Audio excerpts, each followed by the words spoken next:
ase okwigurwa kwa bene wechi skuru imeyense ya Kenya maige yo mutimuko umutambe aboroki gwabange nigo bono barorekana nerango yukwira na se skuru asoko gendereria masomo abo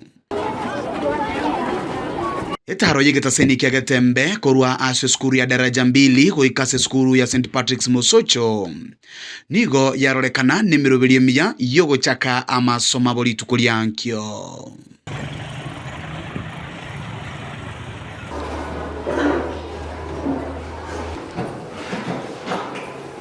gusanga nagati ya Bible nigo baba bakorera obulemeru bwabo. Wazazi hawajaelewa vile hii mfumo wa CBC inaendelea, sababu saa hii wanaona watoto wanaenda grade 9 na ukienda mashule zingine bado hakuna darasa hata moja yenye watoto wataendea.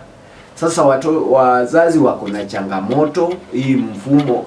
Ile kitu ningependa kuadvise serikali, wakitaka kufanya jambo at least waipe muda ndio wafanye. Nyenabo abebulia bunigo basabire serikali komenta aborokia sejискuru ile banyale gwikirania amaganio yaborokiwa. Challenge ndio tunataka ya robo as speaker CBC ni rina eto bate mimi na wanafunzi wao there are almost 14 subjects. Now out of the 14 subjects we don't have enough teachers on these 14 subjects. So it's for the government for current government make sure about enough teachers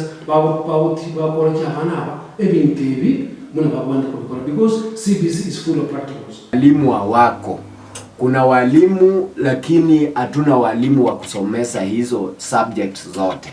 Kwa hivyo naomba serikali waweze kuketi waangalie vile watasaidia watoto wetu, sababu watoto ndio kizazi cha kesho. Komenta na yweni go boiga biboli baboli we okwanera abana babo asechinka asogotwara chimbwa chingiya anene asogotika kora mabara ya semitandao no boiga kwenekyanga abanyorire chisemi cyaba senjera endonge. Me as a parent, what I'm trying to say is this: I should prepare my kid properly to one, lazima kuwe na uniform nzuri, vitabu za kuandika na textbook zingine kama subsidies. Apart from the government funding zile za shule, kuna zangu za nyumbani tanunulia, ndio hata akiingia kwa grade 9 because it's an examinable class, I need to prepare properly. Tafadhali tuongee na watoto wetu, ingawa serikali sio mzuri, but watu bado tunawahitaji wawache kutukanana viongozi wetu kwa mtandao.